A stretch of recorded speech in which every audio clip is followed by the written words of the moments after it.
Man, always appreciate it when this young man comes on my show. Paul Finebaum, welcome once again to the Tim May Show. It's been a while. It has been, Tim. It is always a pleasure to be on with one of my true heroes in sports writing, and now, of course, podcasting.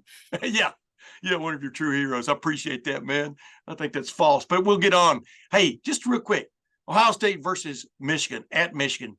Two undefeateds colliding for the second straight year with so much on the line. Really, the third straight year with so much on the line, but two undefeateds. It's crazy. 2006 comes to mind. 2022 comes to mind. When I say Ohio State at Michigan this year, what comes to mind for Paul Finebaum? Well, I mean, to say it's the biggest game of the year in college football is like too easy. Yeah. It's also the most compelling game. There may be another one a week later that is interesting and similar, but not in a hostile environment. And I'm talking about Alabama and Georgia and Atlanta. But I mean, this game will dominate the entire week. I mean, I'm covering the Iron Bowl, and I'm going to feel like, I walked into the wrong party. Because I mean, as great as that game is, I've done this a couple of years now. I remember, was it 6 or 7 years ago? The game felt like, whatever year it was, it had a similar feel too. And I was on College Game Day trying to convince the panel in Ann Arbor, I think, that the Iron Bowl was a bigger game, and I got laughed off. Yeah, but that just happens. The game may have been in Columbus, by the way, because we were in Tuscaloosa. So I mean, I think you come to expect it. It's exactly what this game is supposed to be. This year, though, it's more compelling because of the Harbaugh situation. Yeah. Well, Paul, what is your take on? I mean, that's an obtuse question to a certain extent, but just what is your take on what we've been through? And let me just set the scene here. Covering Ohio State primarily. You saw Michigan try to throw everything on Ohio State for what has gone wrong with them over the last month, including Ryan Day claiming he had a brother that was, you know what I mean? You've kept up with it and stuff. What is your take on how Michigan has handled this situation? I mean, their president came out in full support of Jim Harbaugh and his team like 3 weeks ago, and a lot of people were praising that. Now I'm thinking Santa Ono is going, oh no, what did I do? Will there be Christmas this year with Santa?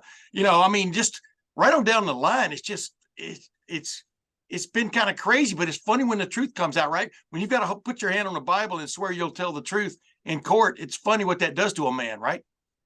Well, Santa Ono is a complete and total clown.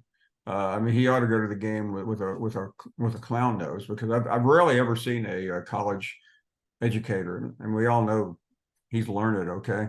Yeah. But he acted like a blithering idiot, and that's what happens when you go all in on Jim Harbaugh. I respect Ward Manuel more because I didn't really hear a whole lot from him, because he knows what he has in Jim Harbaugh, and I think that's why he probably regrets not getting rid of him a couple of years ago. But I don't want to just open up another scab or pull another scab with Michigan fans. But Tim, I've said it many times, and I'll say it again here. I've never seen a creepier, more tone deaf group of fans in my life. I know you're probably saying, I knew that 45 years ago. Yeah. But I mean, just some of the stuff that they said, and there are a lot of people that are completely embarrassed, humiliated, I might add. People in our industry who went all in on Michigan, because we now are starting to see the truth. We don't even know the whole truth. But one of our colleagues the other day on Thursday tweeted, when Michigan backed out of the TRO hearing, it's a win-win. In what universe is that a win-win? I mean, that was a total, complete and utter failure by the University of Michigan. And you've seen the same reports I have, but I mean, we are literally at the tip of the iceberg here. Yep. Yeah. And that's what's intriguing to me is I was on a radio show with somebody up there like 4 weeks ago, and the guy was almost screaming at me, and I'm just being really calm. I said, you don't understand. This isn't about sign stealing. Everybody tries to figure out what the other team is signaling. This is about violation of NCAA rules.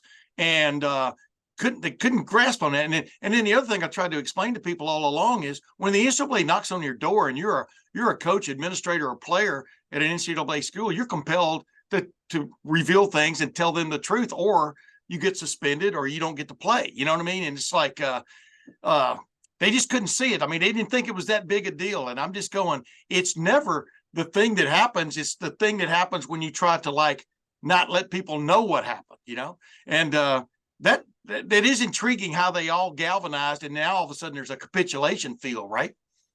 Yeah, and I realize when you're on networks, you toe the company line and all that, but you could do a book on the comments made by people, and usually when you see what they say, you have to take it with a grain of salt based on where they work. It's sad. That's the world we live in. I get accused of it all the time about the SEC. I laugh at it because I can give you the names of some pretty well-known coaches in the SEC who don't think the same as Michigan fans. But I mean, Michigan fans, you ought to just go under a rock and hide, because you've all been humiliated. You may beat Ohio State. Yeah. You may beat whatever high school team the Big Ten provides for you at the Big Ten championship game, and you may even win it all.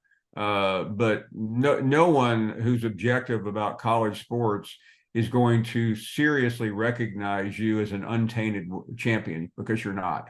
Yeah. I mean, that's just the honest truth. Hey, who intrigues you more? Connor Stallions, Chris Partridge, or Uncle T? Uncle T, of course. Uncle T, of course. There are a lot of Uncle T characters in college sports. And at some point you find out, and what the one thing you knew, because you've been a newspaper reporter your whole life, somebody was going to turn. Yeah.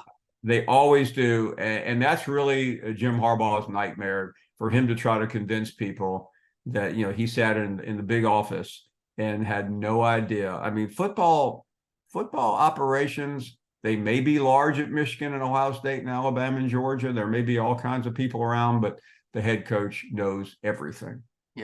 Yeah, absolutely. Like the old stories about Woody Hayes, the cops, if they arrested or got a player occasionally, they'd bring him to Woody's house, and that sounds really cool, except, Woody would take care of them. That sounds really cool. And that didn't happen all the time, but the bottom line was it kept them from going to to jail or prison. And so, because Tim, the coaches want to know. They want to know everything going on. They're control freaks. I mean, they're militaristic people.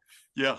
Hey, Jim Harbaugh was suspended for 3 games, 3 game days, not even 3 game days, 3 game 5-hour windows, as opposed to 3 weeks. There's a big difference there, right? Do you think that penalty was sufficient in this case?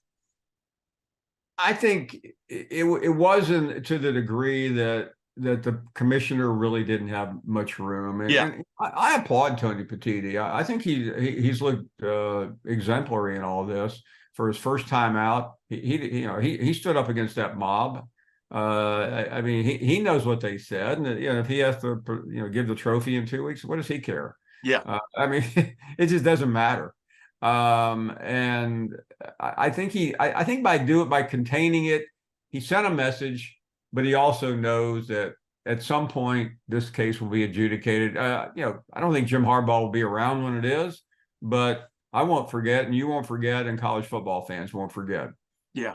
How does Jim Harbaugh get everybody keeps saying he's going to go to the NFL. That's his big out. And I'm just going, there's a big difference between recruiting violations and having a stain on you that you were over a program that actually cheated in terms of the actual gameplay. You know what I mean?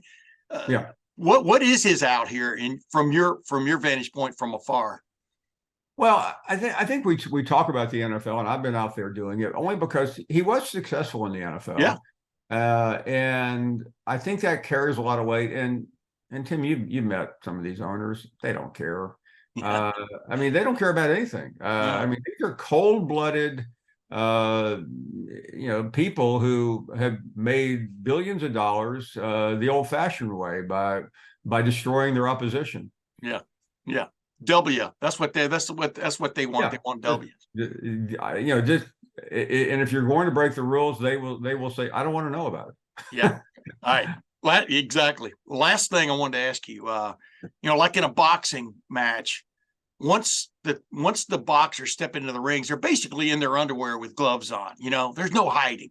College football is exactly the same way. Once the teams step across the lines onto the field of play, what's your take on this game from the standpoint of who you got in this one, Paul? I'm really torn. I've been all over Ohio State these last couple of years, and I must offer this to you, Tim. The last 2 years, I got on Greenberg show 2 years ago. Yeah. And said Ohio State will win. I said Jim Harbaugh can coach for 150 years. He's not going to win. And I laughed about it, but I doubled down the next year. And it stings because I really I like Ohio State. You know that. I know a lot of Ohio State people, but I felt badly last year walking out of the stadium in Atlanta because I felt like Ohio State deserved to win that game. So I'd like to see Ohio State get back in the playoffs. But I just feel like, and I don't have a great feel. It's too early for me, but because I don't know what other thing is going to fall out of the closet by next Saturday. But I have a slight lean toward Michigan, and it could be, Tim, that I just want to see them get in the playoffs and get humiliated again by an SEC school. In some ways, I want that. I don't want that for Ohio State because I respect the Ohio State program. I don't respect the Michigan program, and I'd like to see Kirby Smart, like the great Larry Munson once said, step on their face with a hobnail boot. Hobnail boot, yeah, that's one of the great. By the way, do you think the College Football Playoff Committee will take into consideration what's been revealed here?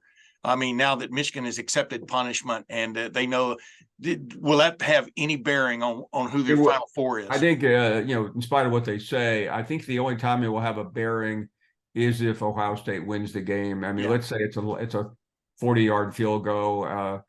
I don't think they'll put Michigan in. And quite frankly, why would they put Michigan in? I mean, they played no one.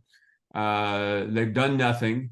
And I think that's the way they send the message.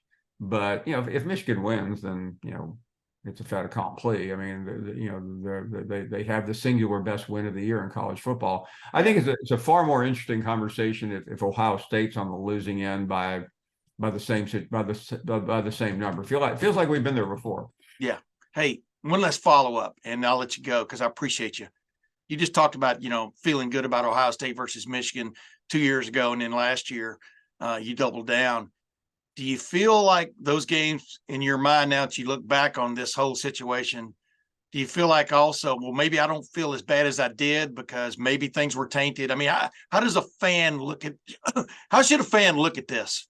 I think if you're true to your feelings, there's no way you can look at what Michigan has done the last 2 years and feel good about those wins. I had a conversation with a former Heisman Trophy winner at Michigan a couple of days ago, and he was telling me on TV that recruiting and all the great players. Well, they have a lot of great players, but you know what? So does Ohio State. Yeah. And there has to be a reason. There has to be an explanation of why Ohio State looks so poor. It would be great. It would be justice if Ohio State went in there and did what we said a minute ago. And then that would be the clearest indication of what I know a lot of your fans believe in Ohio, that Michigan cannot win this game, honestly. Yeah. Yeah. Well, Paul Finebaum, thanks for joining me again, and happy Thanksgiving, my man. Tim, it's always a pleasure. Happy Thanksgiving, and can't wait to see you. You got that right. See you down the road, man. Thank you.